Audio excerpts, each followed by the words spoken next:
Working out with Admiral. Yeah.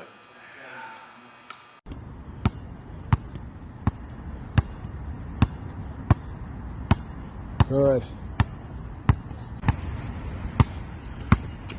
Good.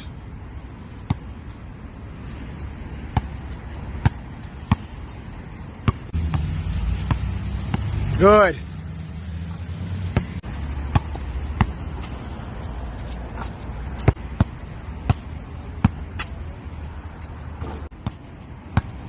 Quick pull. Good. Oh. Hit.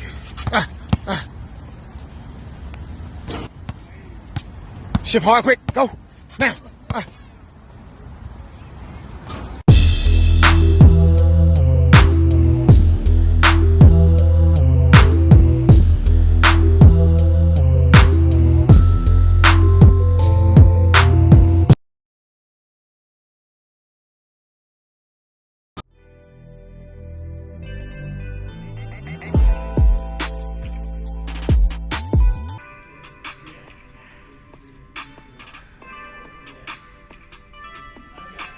So I just play around that way.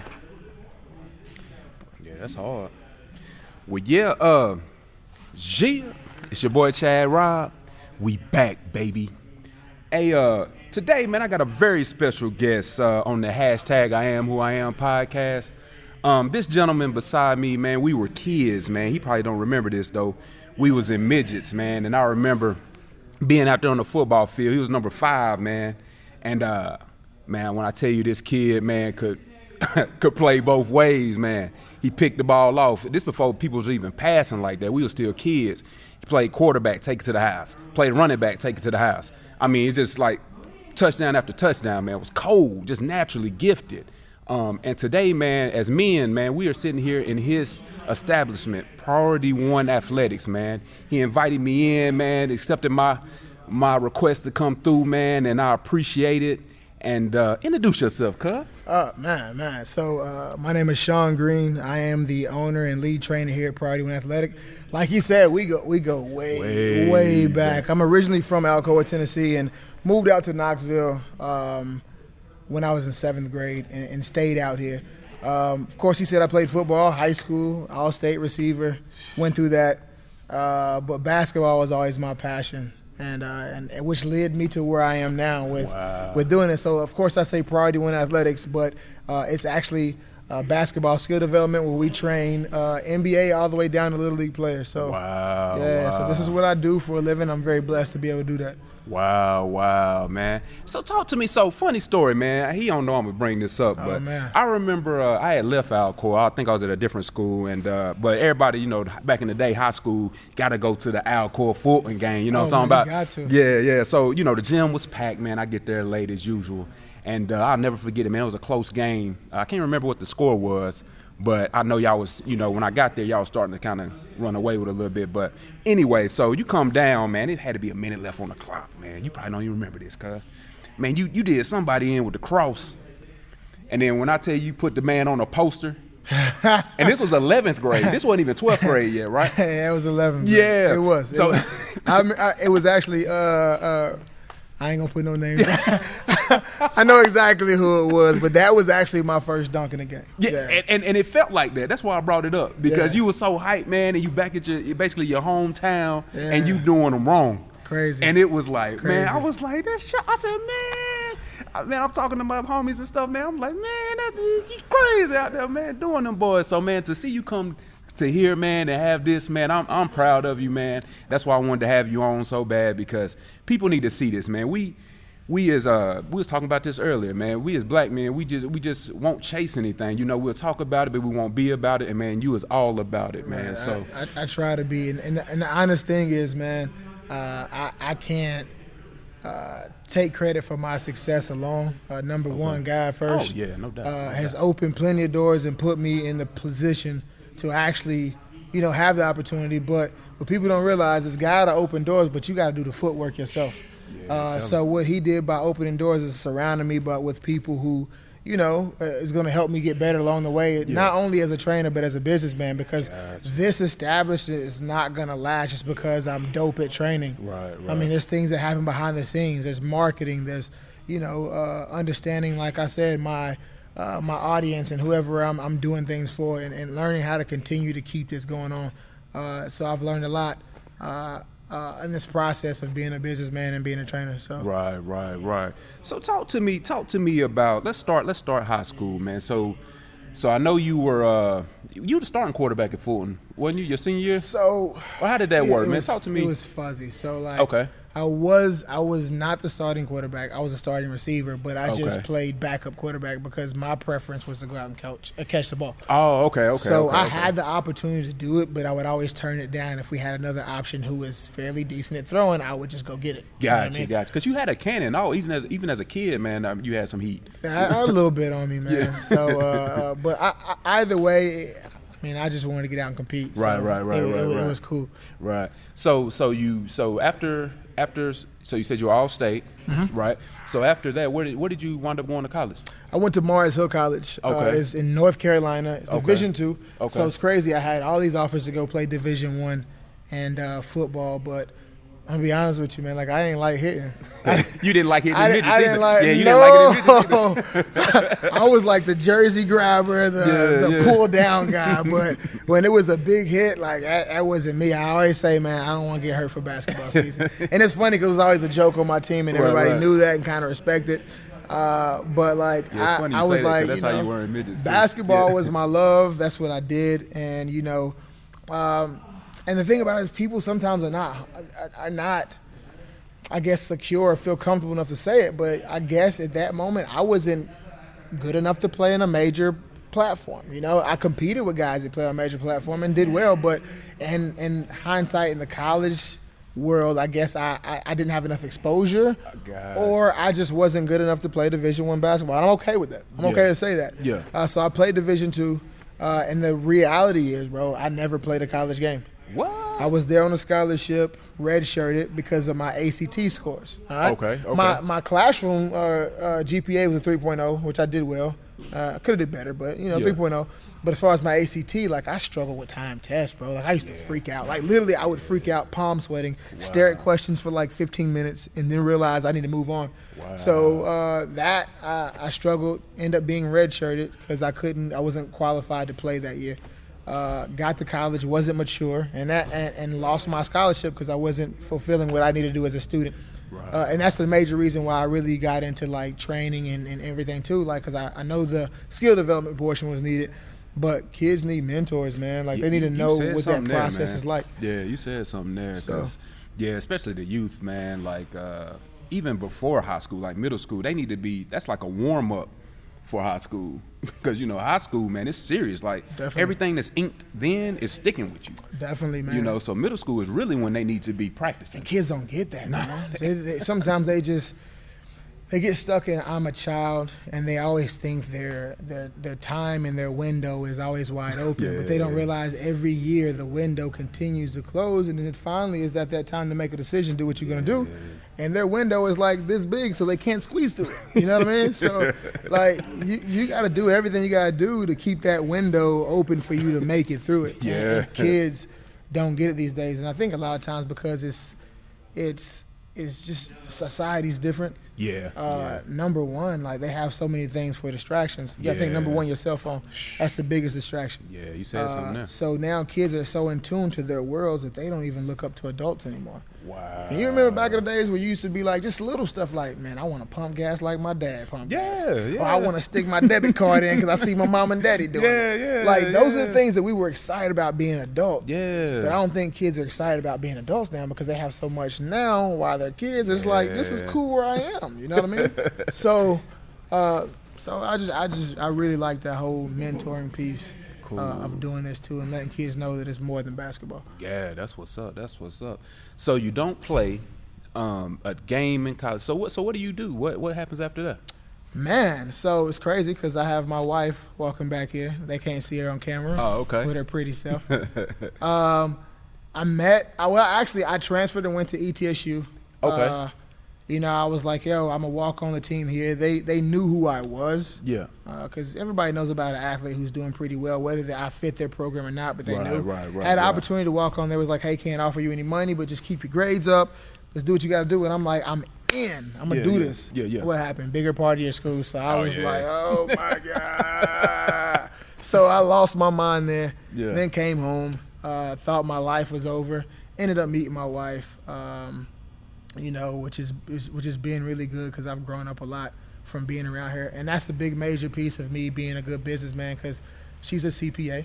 I'm going to put a plug in. She has her own firm, and it's Tagnesi and Green. So she's a CPA. She does accounting, and she does all my books and stuff for here and keeps everything in line. So she's a major piece of Priority1Athletics.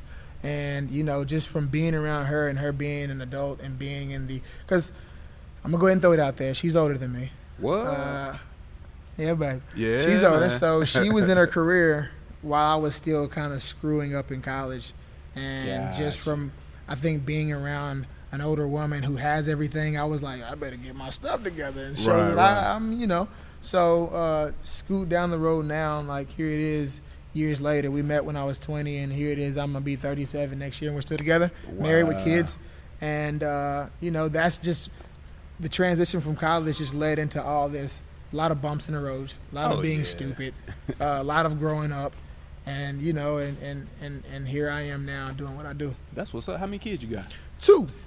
I got a son that's a sophomore at Webb High School, and then I have a daughter that is in 6th grade at Webb Middle School, and they both play basketball. Oh, nice. Play basketball. Nice. So, talk to me about the feeling it felt because I know you've always loved just athletics in general. You've always been a sportsman. Right. So talk to me about the feeling what it feels like to not only own your own business, but to be something that you actually love to do, like absolutely like you would do for free. All right. So to be a huge blessing, like I said before. Like, this is what I want people to understand, though, because when you do what you love, when you're day in and day out, it's still a job. Okay. So there's moments where I'm like, my legs hurt. Yeah. I need a day to breathe, mental thoughts. Because what I do in my job is I take on a lot of different personalities, a lot of different people that I deal with. So you get that back and forth every day, and it's like you're taking it in, and some days you just need a mental break. Yeah. But on that note, I'm very blessed because I love this. Like, it's some days I'm like, it's the middle of the day, it's like the beginning of the day, and I'm like, oh, I got this workout I want to put them through, and I remember he couldn't do this, but I'm going to make him do this day. So there's those days where I'm really happy to get here and understanding that this is mine. Like, it's mine. And you said before, as a black man, like it's major. And sometimes when people hear us say, like, as a black man, they feel like, well, what do you mean white people are important too? Yeah. Yes, they are. And my wife is white. Yeah, my wife's I have white too. nothing against anybody. I love everyone. Yeah. But people got to understand is our culture, sometimes we don't have our own. Exactly. You know what I mean? Yeah. And then when we have our own, we don't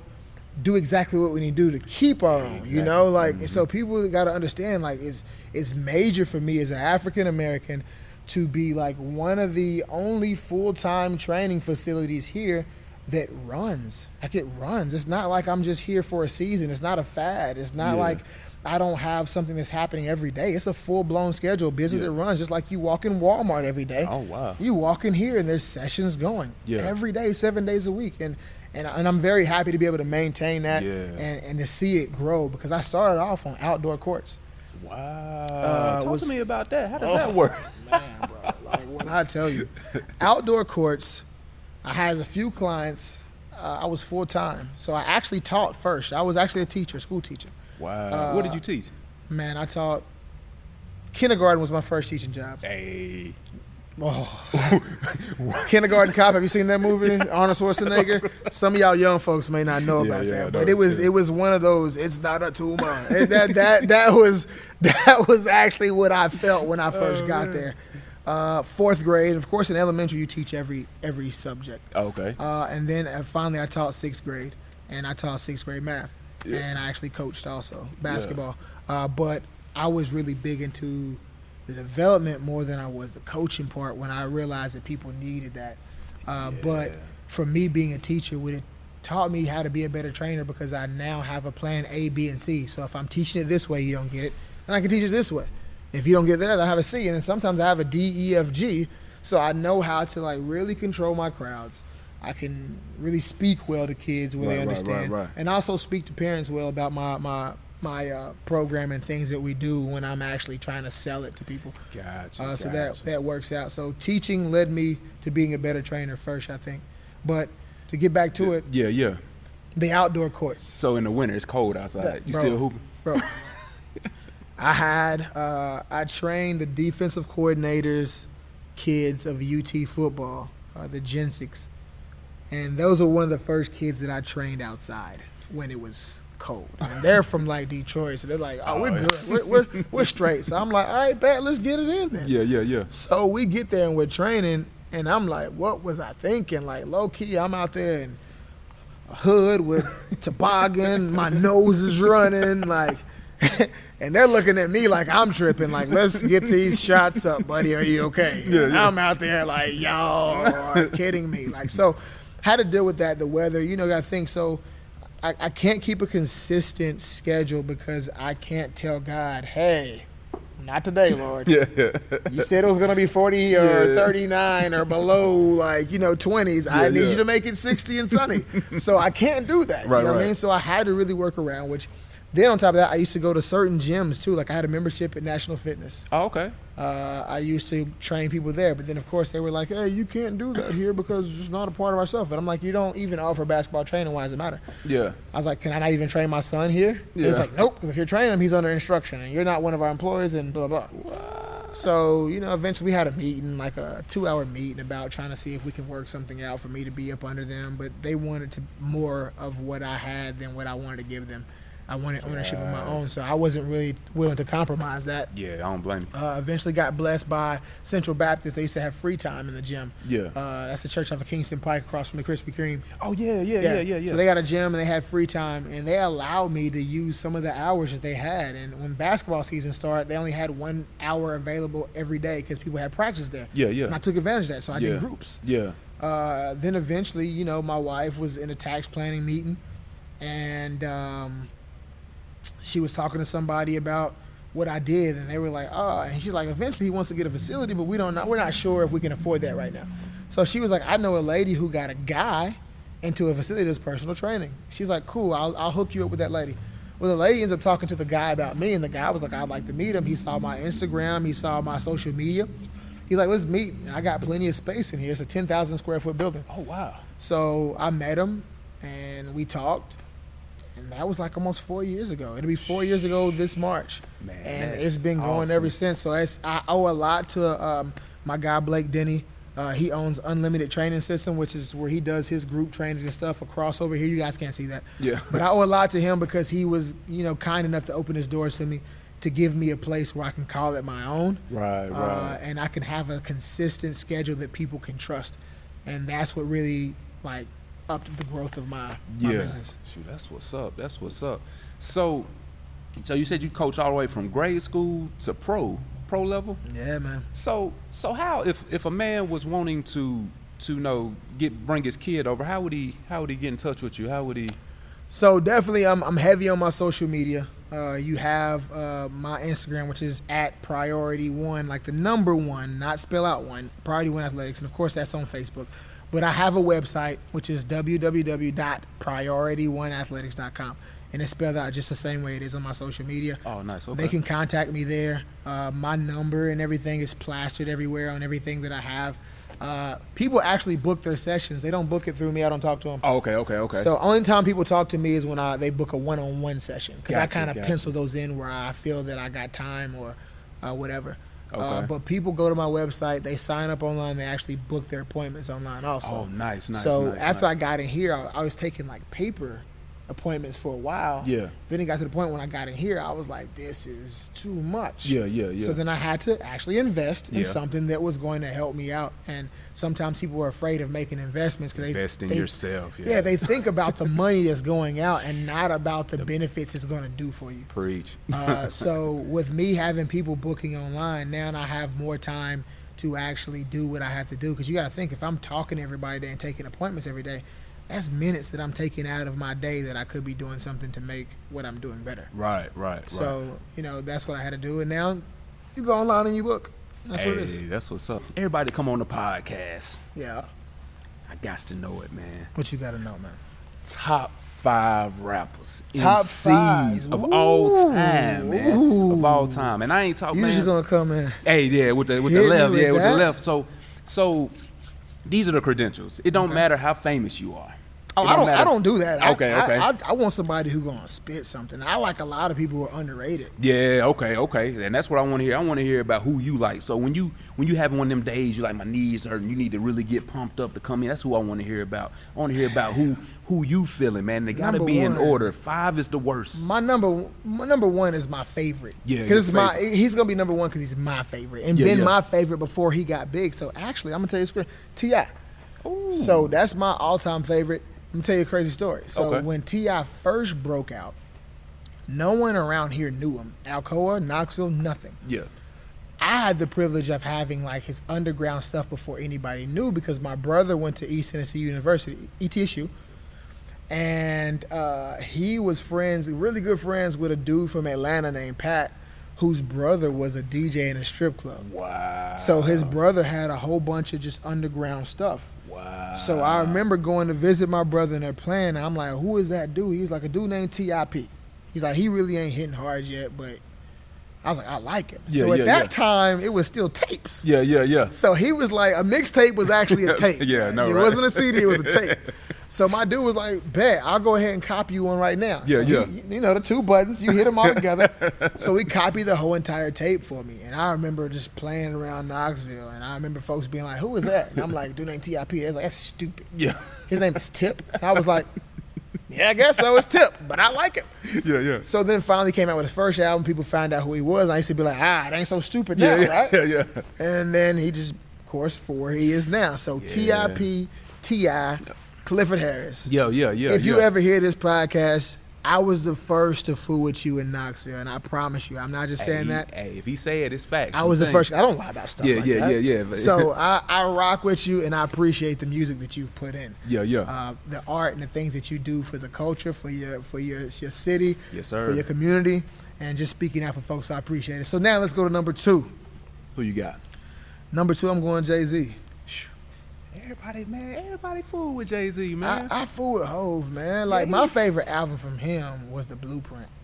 Okay. I was just rocking with him at that time. I might have to go back and really listen to it. I sleep on Hov, man. You know me, man. I'm south to the heart. You know what I'm saying? So it was hard. It was hard to listen to them because back then in our day, you had to pick a side. Yeah, it was like you was south or you was up north. And of course, up north was always better than the south. And I was like, not always. I can dig it. I give him that because he's just, for not only for being an MC, but being where he is now and what he's done for the culture. Yeah. Sometimes I think being the best is not always, of course, it's what you're spitting. Yeah, oh yeah. But it's sometimes what you do for the rap game itself that pushes you. He did open a lot of doors for a lot of people, man. and he married Beyonce, so that's facts, bro. Yeah. Facts. Okay, so my number 3, I'm going Scarface. Oh, okay. So I'm back in the South again. Yeah. Man, people They sleep on on it, Scarface, man. Sleep. Deep Rim sleep on it, He man. tough, man. He tough. You can't talk about rap without talking about, because he kind of man. opened the mainstream door for the South. If you think about it. That CD with Mary, what's that, Diary or something? Man. That Mary song alone. And Alcoa, man, everybody who had a system, when they rolled by, you heard the song. Mary. And you had, about a good 5 seconds to be like, dang, they gone. Yeah. Then the next car come, back at it, you know what I mean? That's how it was, man. Yeah. So that's what I'll say my 3rd. So, of course, you got T.I., you got Jay-Z, then, of course, you got Scarface.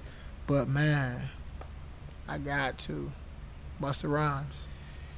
Man, it's funny you say that. Josh at Raise the Shark, he texted me the day after the podcast and was like, we slept on Busta. And I said, we did sleep on Busta. Man, to have the energy that he had and the way that he can spit and control and to actually be a real performer, man. Like, what? Cause that must say on that Chris Brown song. He said, "Is that when I see it when I go to but he saying something. Yeah. I mean, dibba. That's my lyrics to it. You feel me? That's all I have. I'm like, what the? Yeah, What's he say? For real. You know what I mean? Yeah, what did he say? All I know is and I gotta have it. Yeah, have it.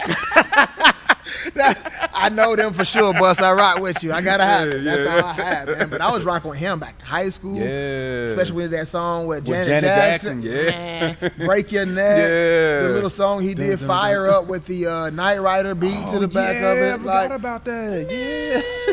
Yeah. That touch it, bring it, man. Like everybody was blasting that, man. Club or in a car. Yeah. Like, and sometimes it's hard to make a song that fits in your club and something that you can bang in your car. Because you gotta think, some club songs are just good to be in there and vibing, but you play in the car, it's not the same vibe. Exactly. That song went for both. Yeah, so that's major on that one. Yeah. So what is that number 4? That's 4. Yeah, that's 4. 5, and for me, I can't say 5 being the worst. Like, well, it ain't the worst, but they ain't as good as 1. 5, man, I got too many to throw. I can throw Andre 3000 in there, man. I can throw Royce the 5'9" in there, man. Royce the they be sleep. That's talking about sleeping, dude. And then now, what is his name? Have you seen the T.I. and them show they got? Yeah, what show? Oh, that on rap show. Netflix? Yeah. The I watched dude it the who other won day. it? He was cold, wasn't he? What's his name? I can't think of his name, but he rapped like kind of like Kendrick Lamar a little bit. Hey, he is fire. Yeah, he is cold. And it's crazy because I listened to him and now I'm having a brain freeze. So I got to talk about it. Man, I gotta find it. I know exactly what you're talking about because he kind of like an older cat, or he may not be older, but he it's like D-Smoke. D-Smoke, yeah. Oh, my God. Like, every vicious. performance he had, his demeanor, what he's spitting about, the fact that he speaking Spanish fluently and really saying stuff. Yeah, he vicious. Like, D-Smoke is he vicious. a monster. Yeah, and I follow him on Instagram, and I keep up with him. And, like, he's new on the scene, but I'm going to throw him on there. Wow. I'm going to throw. I mean, because sometimes I just feel like everybody always feel like you got to be deep in the game. Oh, but you got to think at some point LeBron stepped in and took over at a young age. Exactly. Or new to the scene, and he was a phenom. Exactly. So, like, this dude, he's already written music already that people don't know about. Yeah, so he's been in the game, but he just hasn't been in the spotlight. He didn't put his face on it. So I'm going to put D-Smoke from that's Tennessee. I give love to Cali, bro. Yeah, that's I an give original. love to Cali, man. So, well, speaking on basketball. Let's get it. And I never asked this question on the podcast, but recently we had a tragic and just overwhelming loss. And I noticed on your social media you got a really dope pic, man. I had to look at it a few times because I didn't realize it was him and her on it. Split of his daughter. Yeah, Gigi and Kobe, man. I didn't realize it, but your top 5 NBA players of all time. Top 5 NBA? Yeah, NBA, because I tell people this all the time, man. When I was coming up, of course I appreciated Kobe's game, you know what I'm saying? But I wasn't a Kobe fan. Right. I was all about AI. It was AI or nothing. Right. You know what I'm saying? Because he was a killer. He was a killer. Yeah, so I mean, it was hard. I didn't even really see Kobe right because I was so worried about what AI was doing. Because I say about AI is one of those dudes that you just had to notice. You could see somebody who is just as good, but somebody just stands out because who they are and then how they do it. His whole story too, like man, a bum charge, then has to do time, then beats that, somehow gets his degree, somehow gets to Georgetown, holds it together long enough to get drafted number 1 in the draft, man. I'm telling you, and then that whole story, man, was crazy. I like stories like that because I hear people always cry about tough times in their life and feel like they're a prisoner to their tough time. Yeah. Tough times are hard. Sometimes you run away from tough times, but it doesn't break you if you don't want it to. Exactly. You know what I mean? And I get tired of hearing that. You got stories of people moving in from different countries with nothing and end up being multimillionaires and doing well for themselves. Right. Like, people just got to learn to grind, man. Yeah, Stick it out that's and all grind. it is. So we're going to talk about top 5. Top 5 because it's hard, man, because I'm gonna let you speak on it. All right, so MJ. 1 or 5? I'm going MJ. I'm going MJ at. Honestly, I'm gonna go Kobe 1. You want to go Kobe And 1? it's not even because he's passed, because I wasn't a huge Kobe fan, but I respected who he was. And this is why I say him, because like as being the greatest, I feel like you have to, and this is what he said, one of the things that I love. He's like, being the greatest doesn't mean that it ends with me. It means that I give my greatness to others so they can now be the greatest. Wow. And it wasn't that exact word. He said it. Yeah. I know what you're saying. So that's why I put him number one, because he didn't care about who hated him. He really pushed through stuff. He really didn't. And like, just to see somebody like tear their Achilles and walk back out, shoot 2 free throws, and walk off on his own. Yeah. That's GOAT status to me. You said something there. GOAT status. Yeah, you said something there. I would go number 2, MJ. Okay. Just because he paved the way for the game to be different. Yeah, he kind of turned. Well, Dr. J kind of turned the swag on. But but MJ kind of took it to swag. He increased the swag. He made it like on cool. the court with the gold chain and dunk contest. He's the first to have his own signature shoe and have to pay fines for it. Like, I'm gonna do me. You on with the ones killing them. They still clean today. And that was in the 80s. Yeah, I'm telling you. You see what I'm saying? So I say MJ. Okay. I'll definitely go LeBron next. Okay, so a lot of people give LeBron a hard time, man. So what do you think about this record in the finals? Does that hurt him from being number one? If he was, let's say he was 8-1. I don't think so. I don't think so either. It kills me because it's like people like to fight positivity. Yeah. People like to fight when people are actually doing well. And sometimes it's just so disgusting, man. Just shut up and let him be who he is. Let him. He displays greatness in all aspects of his life. Right. And you know, people want to find something to say about someone who's doing well. Like my mom used to always say, man, everybody's not gonna like you. Oh yeah. They ain't gonna have a reason not to like you. They'll not like you, and they'll talk about you, and they'll make up things, and then even if it's something that's true, they'll make sure they can exploit whatever is true and make it look like it's bigger than what it is. Right. So that's one thing I learned about from my mom before she passed. I learned tons of things, of course, but that's one of the things that always stick out to me, especially with me doing this, because I deal with a lot of that stuff too. Yeah. But LeBron, like just the way he plays, just his size and his leadership and his dedication. Especially Kobe, the way he worked. You know what I mean? Yeah. And things that he does for the game itself. And, a lot of times people say LeBron's not really a leader. He's passive. He passes the ball too much when he takes perfect shots. I think LeBron makes good plays. He makes the right play. Best basketball play. He makes the best basketball play. Yeah. And sometimes that says a lot, because instead of me being so much into myself, I'm going to trust somebody that I feel like to make a good play, whether they make it or not. And then sometimes he's taking us back. I mean, think about it. The whole Cleveland coming back to Cleveland, and they won. And they haven't won anything. So get off his butt. Yeah. Let him be. He took the Cavaliers to the chip and won. Man, definitely. Yeah, so, I mean. So that's my 3. Right? All right. Number 4, my favorite point guard of all time, Jason Kidd. Wow. People sleep on him. That was a curveball. Yeah, I sleep on him. Yeah, people sleep on him, man. Yeah, because I got him third on my list as point guard, at the point guard position. If you go back to watch footage of him. Yeah. Nasty. Can't deny him. For real? You cannot He deny him. played a long time, too. You can't deny him. And then I'm going to punch y'all again with number 5, and people want to be mad at me, but I'm going to go. I'm listening. Oh, man. Do I want to? It's kind of a close. Do I want to go with him?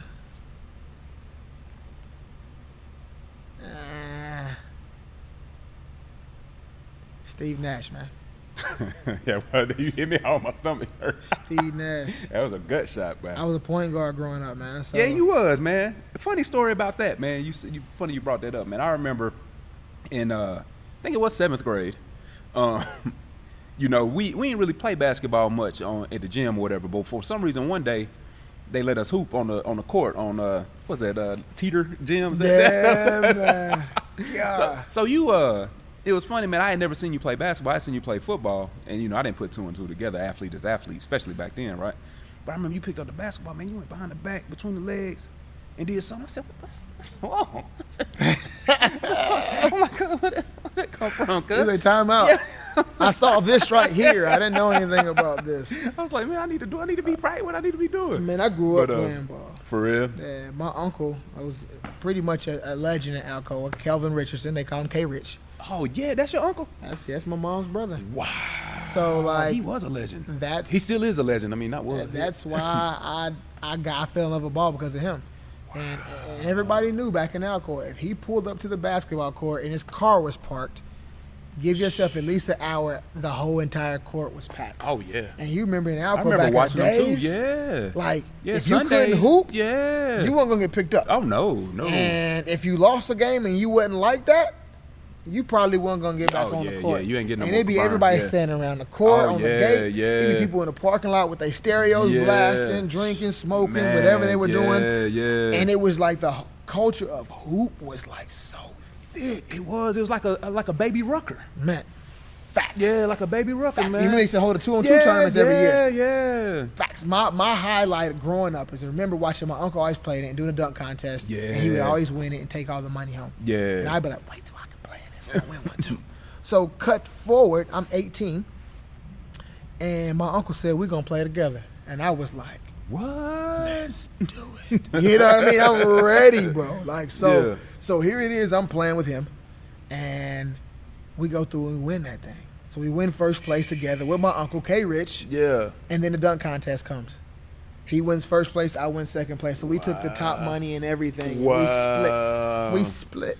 Wow. So that was one of the highlights growing up as a hooper and being in Alcoa. That was a big moment for me. And, of course, I was living in Knoxville at that time. I always come back to Alcoa to hoop. Yeah, no doubt. You left it in 7th grade, didn't you? 7th grade, Yeah, because you wasn't there long, man. You was, like, kind of in and out. So, like, I grew up in Alcoa from kindergarten to 5th grade. Half of 5th grade, I moved to Knoxville because my mom moved the first time here, and she was still there. But we went to, I went to Sarah Green. My brother went to Vine. We started getting in fights in school and never been in fights for my life. My mom was like, I want to move them back. Yeah. So she moved us back to Alcoa. We lived with my grandmother from 6th grade to 7th grade. But 7th grade, I got a little bit more mischief. And my grandmother was like, I ain't putting up with this. You going back with your mama. Yeah. So I went and lived back in Knoxville. My brother was still out here for like a year or two. But I went back and ended up, kind of falling in love with the area of Knoxville and the people around. And that actually developed me to a better hooper, man, because the hoop scene in Knoxville at that time was crazy. Crazy, even more crazy. Yeah, because that's when they had that kid from AE that put up the 50. Man, I can't remember that light skinned dude. Brian Phelps? Brian, yeah. That was around I used to look time. up to him. Yeah, he was cold. He was a killer. A lot of players were Jazz Kimber. I forgot about him. I used to look up. I stole his crossover. Yeah, he was between him and Allen Iverson. I stole those crossovers. Yeah, he was a killer. Al was cool too. Al was a pretty boy. Deadly. Yeah, he was deadly. And then you had a dude that went to UT. He was all right. Corey, yeah. He played football. Corey's a big body. Me and him play AAU basketball together. And then, of course, you had Darian Jones at Alcoa. Definitely. So, yeah, man. So, I won't hold you all night, but I appreciate you having me. All day, hey, man. Oh, yeah, no doubt about it, man. It's good to catch up with you. Talk to me about some of your success stories. I know you've had some killers come through here. Yeah, man. Speaking of killers. Yeah, man. I mean, very, very, very blessed to have, even the younger kids that being here. Yeah. So, of course, you got some people who play on a level that's ridiculous. And hold on, before you answer that. Okay. So speaking of young kids, tell me a story about a young kid that want to make the school team. And then you get them right, and they make it. And it's that joy you see on their face. I had you know what I'm saying? I want to hear something like that. So the first one I have, and it's crazy because the kid doesn't play ball no more because he decided to focus more on football. Okay. But it's a kid that's in high school at Webb right now, and I guess I don't want to mention names because I think it's a minor, just in case there's law stuff going on. Well, he tried out his 6th grade year, didn't make it, to the point where he was so sad his mom cried for him. Wow. And at that point, I was doing my trainings at the church still, in outdoor courts. I was going back and forth between the two. So I had a kid that went to Webb that I trained whose mom and him was in the same circle. And if people don't know, Webb is a private school here in Knoxville. Yeah, it's a really nice campus. Yeah, so I'm blessed for my kids to go there too. Yeah. So the mom gave my card to this one mom. And I was like, give him a call, see what it does. So we grinded that whole. After that trial, he didn't make it. We started training immediately. He played like rec league ball. Yeah. Continued going. We trained through the whole entire summer. He trained with me when I got in here. Yeah. We kept that going. The next time, like, tryouts came. I remember he goes, tries out, does his thing, and he's, like, nervous because it was, like, 2 different days. So he came to try out, came back in here the next day. Yeah. And at that point, we had him fairly sharp. You know what I mean? He's a taller kid than everybody else. Yeah. And around, like, I hate a lot of times because he's a tall. The first thing people make him do is be a post player. Right. Don't do a lot of dribbling. Get a rebound, turn around, kick it out. But you think about the game now, you got 6'10" dudes who can run the floor like point guards now. Not to mention, man, he's probably not going to be 7 foot 6'11". Facts. So, you know what I'm saying? We all know around this area we don't have a ton of height. around here. The tallest yeah. you may get, you see, and that's a unicorn. It's like a 6'5" kid. Yeah. And a lot of times when you get a 6'5" kid, he don't even hoop. Yeah. Like, you hoop, man? Nah, man. I play the guitar. Yeah. You know what I mean? Dude. And I'm thinking, like, I hate you. Yeah, that's right. Yeah. All I needed was 6'4", and you 6'5". Yes. So, you know, he comes in. He's like, I want another session before we go on the next day. So he comes in, he works out, gets his confidence up, and he's really feeling good about himself. Because sometimes when you work with a trainer, even if your skill level doesn't jump first, your confidence jumps. Because you like, I got a new swag. Like, man, I do this every day. Yeah. Like, I work out with somebody. So I'm good. Yeah. Goes, makes the team, comes back, and, like, literally he didn't have a session that day, but bust through the door. I made it. And I was like, oh, I stopped my session with all my group. Oh, like, I'm like low-key dancing in the middle, getting my George Jefferson on, you know what I mean? Yeah. His mom walks in, and you can tell she's teary-eyed at seeing him kind of make it. Yeah. She gives me a big hug. And, of course, you know, I got some clients that are really good to me. They buy me gifts and stuff. Yeah, no doubt. And that's what it was. And that moment was more important than me getting some of the clients that I have now. That's so dope, man. That's dope. But I do have some clients that are doing some things. So I can't give names of players that are currently playing for universities now because of that's know, I NCAA. can't use their This the names. hashtag iAMWHOiAM podcast, and we are definitely friendly with all organizations and the rules. Yeah. So, you know, but gotten very fortunate. You know, I went out and just be honest with you, I'm a go-getter, so I don't wait. I went on Instagram and I found every UT basketball player. And I sent them a message. And, you know, they get a lot of stuff from kids. Oh, you're my favorite. So they don't probably get in their DMs as much. The first person that ever hit me back was a girl who played for Lady Vol. She's a McDonald All-American. Her name was Alexa Middleton. Yeah, I remember her. Yeah. And she ended up transferring, going to, like, Iowa State. Yeah, okay. But she was one of the first to hit me up and come work out. She loved what I did. We kept going. And she's out of college now, and she's actually playing overseas right now. So I can talk about her. Forget the rules on that. So she came, you know, worked out with me, and we worked out for a little bit. And she played, and then I remember her coming in when she had a season that wasn't going well. And we worked out, and we just kind of had a talk. And I remember the next game she goes out and just bust like Vanderbilt. Went crazy. Had a good game. And I don't think I'm going to say that's because of me. I just think she needed like a different scenery at that time. I just want to hear a different word from a different voice. And sometimes when you hear something several times in a row, it's confirmation and it eases you. So I think at that point, I was the last voice that eased her. I'm not saying I'm the last person who made it happen, but I think I was the last voice and then the last, you know, kind of engagement and action that eased her, and she stepped back in and started hooping. But her, Lamonte Turner, that currently just stopped playing, he's worked out with me. That's like my little bro, man. We still talk. Of course, he's done now because of his shoulder. Okay. But we worked out a lot the year before he got injured. After he got injured, we didn't do much because they kind of had him on limitations and kind of like load management. Gotcha. But he's a killer, man. He's a killer. For real? Killer. Him and then James Daniel III that used to play for the Vols, he transferred from Howard. Okay, He was like the leading scorer in the nation when he was at Howard. Yeah. And then transferred to UT. He worked out with me. Of course, Mercedes Russell. I don't know if I've big heard. 6'6" post player they used to have for Lady Vols. She plays in the WNBA now. Yes, she came in the store I worked at one time. Dark skin. Nah, she light skinned. Maybe she's not. like mixed. Maybe it was her. No, I'm thinking about dark skin. Never mind. It was a lot of them that was tired of me. Yeah. But she came in and, you know, she started working with me. Mimi Jackson, who just graduated, she's worked with me. And then, of course, like my still constant going on that, you know, that's cool to have is Admiral Schofield. Oh, wow. Big scope. So you got an NBA. You got an NBA. Yeah, man, that's my first NBA client, which I'm very happy. And it's just a blessing to feel that someone trusts what I do. Yeah. Because he came in.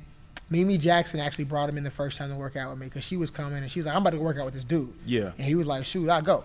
Because she told me she's going to bring him. And I was like, he one of the ones I want to work with anyways. Yeah, he's a beast. Because I don't want to work with people because of who they are. I want to work with people because of what type of player they are. Gotcha. And what can I add and what can I learn from training that type of player so when I get another player who reminds me of that player, I can like, hey, you remind me of him, and this is what helped him. Right. So it's always I'm adding to my repertoire from training different types of player. Gotcha. And he came in with her. We worked out, and he was like, I'll be back. And I was like, word. You got a deep voice. For real? Big dude, deep voice. How tall is I'll he? be back. He's like 6'5". Wow. Oh, okay. 6'5". He look about 6'8" on TV. When you look at him, though, in person, like, he's just a big, solid dude. For real? But the thing about him, he's a real smart, mature young man. I can say young man. He's like my little bro because I'm 30. Yeah. I'm 30. I'm about to be 37 years old, and he's like 22. Yeah. So, yes, a young man. But training with me, fell in love with the process, and people don't know this, man. Like, this will tell you how much work he put in because he knew where he wanted to be. He wanted to be in the NBA, so people don't know that during the season, he would leave a practice with UT, come here later on in the night, and work out. Me and him would do, like, some workouts. When everything was closed down, you know, we would work out because he knew things that he needed to add to his game or at least feel more comfortable with doing. And to this day, he's still the same way. So I had the privilege of actually going to go stay with him in D.C. at his place and train him. And that was probably one of the most lit weekends I had in my life. So I get there, and, of course, his condo's nice. Yeah, of course. Here it is. He's going from a guy who sitting eating Chipotle and hanging out at my auntie's house on Super Bowl night to a guy now who can afford to have a guy to cook for him. You know what I mean? Like, it's cool to see that for me. And it's not like I'm just like, I get the benefit on this stuff. Because if you ask him, I never ask him for anything. Oh, yeah, no doubt. Yeah, no doubt. But it's like, to see that transition and the hard work he put in, and to even be in that platform and turn around and look at me and say, like, it ain't broke. Let's stick with it. You know what I mean? Because a lot of people, they get on a different level, and now I got a little money. I'm going to go see this dude who's been training NBA players for years. But he still said, you know, what I do, I love it, and let's grind. Let's grind. So on that weekend, you know, I go with him, stay with him. The first night I'm there, I fly in Friday, and he lives right smack downtown. Everything. So that's cool. Where's he? Detroit? He's in D.C. D.C. He literally lives right. He plays for the Wizards. Yeah. Oh, okay. He lives right around the corner. Why did I think he went to Detroit? From everything. Jordan Bone went to Detroit. Gotcha. Which I was supposed to work with him, but at that point we couldn't match times, and he went ahead and left to get ready for the NBA stuff. So we were going to do a workout because Mimi was going to bring him too. Okay. We never got to get some work in, so that kind of happened. But for Admiral, went with him, stayed with him the first day we get there. He's like, I haven't been around a lot because, you know, I don't even have transportation yet. Right. I got a car, I paid it. They're supposed to deliver my car to me tomorrow. Yeah. So, like, somehow the schedule got flipped. They delivered to him that night. So I'm like, what'd you get? He's like, you'll see. You know what I mean? Backs out a blue Porsche SUV. And I'm like, you ain't nothing. Let me get a ride, though. You know what I mean? It was cool because he like, you know, for us to develop a relationship to where we're close. Yeah. Like, there's moments where we're talking on the phone for an hour or two sometimes about stuff. Yeah. That we're close. That's what's and up. he trusts me to be in this world because he knows that I'm for him. You know what I mean? Right. You know, the next night, get to go out with the team, and I mean out. And I'm a grown man. I ain't been out in forever. But, you know, they respected me knowing I'm a married man and I'm a dad. So I went out, you know, good atmosphere, cool. And that was cool. The next night, since they're part of the Wizards, they're on the team, they had the Chris Brown, Ty Dolla $ign, and Tyga. Not Tyga, but it was Chris Brown, Ty Dolla $ign. And, I love him too, Tory Lanez. Tory Lanez. I fool with Tory Lanez heavy. Yeah. Fool with Tory Lanez heavy. They had the concert there, which was super lit. So it's in their arena, so that means we got in free. They had a suite to where it's like all you can eat food, wings, whatever. You know what I mean? Walk out on the balcony, we were watching and I get in free. And I get the full red carpet treatment there. And then I get to go to their facility and watch them practice. Got to meet the coaches. meet players, you know, got to hang out at the concert with players. And a lot of the guys are really cool in the Wizard, man. Like, you sometimes, they're younger guys, of course. I'm older, but, you know, they're still in a position in life where I haven't been. So it's still like, glamorous. But to really go and just see some of those guys are just regular dudes. Yeah. Like, I just got some money and people know who I am. Yeah. I'm still a regular cool guy. To see that is very cool to see that. And then, of course, the last night, go to Monday Night Football. Get to go up in the top and watch Redskins and Chicago Bear game. Wow. So that whole weekend, I just did everything. And it was all, you know, because of Admiral, and I appreciate him opening his world to me. Yeah, that's what's up. Saying, hey, I appreciate the workouts we did, so I want you to enjoy these things with me. So that was really cool, and I always give him bigs for that. But yeah, that's what's up. So he'll be here soon though, because I'm actually working him out. Coming up soon. He's flying in town, and we're doing like 2 a days. Oh, nice. Yeah, so he'll be here like real soon. That's what's up. So I guess like for the All-Star break. I'm assuming, that's what's up. That's what's up. Well, speaking of like growth and you know, being able to appreciate where somebody's been, man, that's why I wanted to have you on the podcast, because you know I've been kind of internet stalking you, man, and from the kid I met, you know, when we was, you know, 10, 11, 12 years old to the man you are now, man. It's such an honor, man, to be in your presence, because, man, it's so dope to see that you had a vision, and not only did you like one hurdle came over, you hopped it and still found a way to still live your dream. Yeah. So to me, man, that's so dope, man. It's like, I mean, it's mind blowing, man. Like you said your first love was basketball, man. I'm assuming you, like the rest of us, want to go to the league. Everybody. So, you know, that didn't work out for whatever reason. Definitely did. But look at you. You still are professional in basketball. I'm somewhat in the league still. You know what I mean? I'm living it through somebody else. Yeah. And like I say, no, you living it. I mean, I'm here. I'm in your building, man. Yeah, and you know what I'm saying? So that's cool. And I gotta say that it all boils down to everybody that I've trained. Priority one is not Sean. Oh yeah. It's my clients. It's the parents who, you know, word of mouth, who I got some parents just like, hey, I'm bringing 3 new kids with me the next day. Wow. Or I get some that come in for one day and then end up, I train their whole little AAU team. Like, so it's everybody who really puts in. Of course, you know, I'm the owner and this is my thing. Yeah. But Priority One is everybody who is a part. I got a hashtag Priority One Fam. Oh, okay. Like, and that's everybody, man. Like you Priority One Fam now. You're here allowing me to speak about my life and what I do.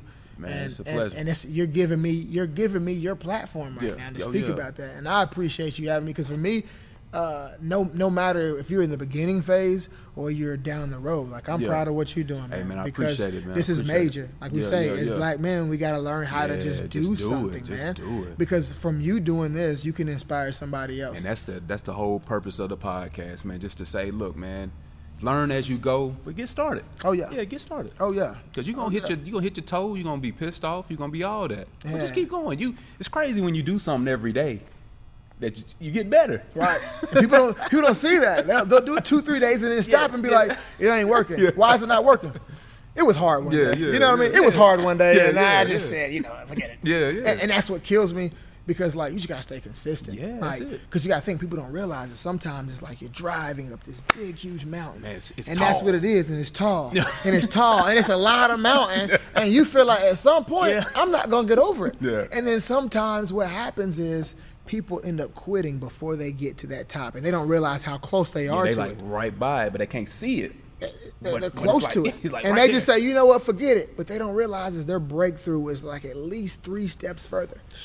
And, you know, I can't lie and say I wasn't to a point where I was like, man, maybe I just need to go back to teaching. Because I had some humps in the road and some things I had to learn. Yeah. Like, first time being in here, like, I remember when I first got in here, it was in March. Yeah. And March, late February, March is, like, really booming because kids are getting ready for AAU. Kids are finishing their seasons. Yep. So I moved in here on a booming time. Wow. So I was in here like, this is great. This was going to be every day. I'm about to get this dough. You know what I mean? But then I didn't take an account for, you know, basketball season for next year. So I remember I'm like, let's get it. I'm buying all the equipment I want to buy. I'm like, this, put it in. It don't matter. Let's go. Yeah. I didn't think I needed to store those nuts up for the winter. You know what I mean? Yeah. I was the squirrel that was just eating everything. So what ends up happening is I had to learn what overhead is. And that was my lesson. So I bought all the things I want, equipment, everything, and then finally, I was like, dang, I don't know if I'm gonna make it rent now. So then I didn't quit and just say, you know what, I'm done. Yeah. I digged into my bag and I was like, what can I do? So I started doing specialty clinics on the weekend outside the schedule I already had. And that drew people in. Not only people in, it drew new people in too. So I do like, hey, it's a girls only clinic, or this is the blood, sweat, and tear. We're going for 2 hours, and we're going to incorporate this and some little bit of conditioning. This is the the junior hustle clinic where it's only like 3rd grade to 5th grade, and we're going to show these big people how we can get in and ball too. Right. But I kept bringing people in, and it kept generating money, and then it got me through to my booming season again. Yep. And then I knew better that time. So now I took my time, what I wanted to purchase, but then God works in mysterious ways. My growth happened so fast. By the next slow season, it wasn't slow. Yeah, you was booming. It wasn't slow, and I was like, hey, but like, you was prepared. Rent is easy. Like, I got rent. Like this. Let's keep this going. And then eventually was blessed enough to have someone intern under me, and then hire him. So now so you got employees and everything. Yeah, man, I got somebody that runs, man. I got somebody that works for me. Trying to, man. Yeah, that's what's up. And what that's that was thug is life right there. Now, that's thug life. Give a kid an opportunity who want to do this for a living. Oh, yeah. So now I can help groom him. And the crazy thing is, on the east side, I help groom him, but he grooms me too. Yeah. You know what I mean? Because he has insight that I may not have thought of, because it's not my vision. Yeah. Even though we're training the same stuff and we have the same lingo, because I like us to talk the same, so every kid knows what we're talking about. Yeah. He still brings his view of how it works. Yeah. And sometimes he say, this goes for this. And I'm like, you know what? I ain't think about it like that. Yeah. So then I may see a workout he does, and I'm like, you know what? I see how it works, but I see I can add more to it. And then he's like, oh, I can use that too. So now we kind of help each other out, and it makes me better, because now I have to make sure I'm continuing to stay on mine so I can be a leader for him. But also learn how to be a follower also when he has something that's good, and learn how to shut up and take it. Yeah, iron sharpens iron. It's no doubt about it. No doubt about it. Well, so man, this is the last thing. I won't keep it much longer, man. So tell me, because I like to ask people their own stuff, this question. What made you get the courage to just do it? Like to invest your money into a building and just do it? Like, that's like, so you were teaching and you were like, forget this, I'm gonna do this. Stepped away and started this. And a lot of it too, man, was my wife actually believing that I can do it. Okay. Because I can't lie and say, like, I walked out the door knowing that I had this. Yeah, but what gave you the courage, though? You know what I mean? Like, raw. But yeah, so like, man, it's got to be scary, man. Because I know for me it is. And I know for a lot of people out there, you know, they're right there on the fence about chasing their dream, but they let their job or a fear get in the way. And I can say, and I won't go in huge details about it. You have some moments in your life where what you're doing is not right for you, or some things that will actually push you out to go. Gotcha. And it was a part of my life to where, you know, that wasn't it for me. Gotcha. Teaching wasn't it for me. You know, I went in for a certain reason, and, you know, things didn't go how I felt it would go as a teacher. Yeah. And, you know, and learned from some things, and that was just my time to just walk away. So that was the case, and then it was one of those things where I had to go.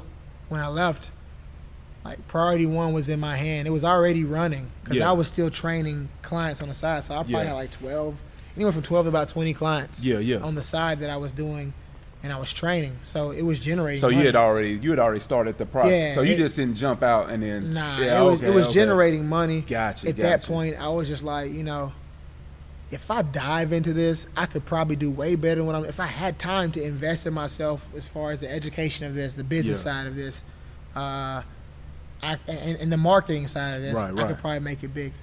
Not make it big, but just grow. You know what I'm saying? Yeah. And that's making it big.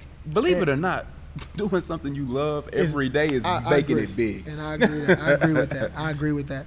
And it just ended up working out. And the crazy thing about mine, it was hard, but it wasn't long. You know what I mean? Yeah. And I can't tell everybody that your journey is going to be like mine. It seems like I grind hard. I had some hard moments, but I feel like I went full-time in August of 2015 of training. Okay. Struggle with the process through the winter, all that stuff. By March of 2016, I was in here. Wow. And that's why I tell people all the time, that portion was God. Yeah. That wasn't me. Because he aligned everyone to be at a certain spot at a certain time, and then put us all in one string, and then pulled us all together and was like, this is how it's going to work for you. Yeah. Now, I got you here.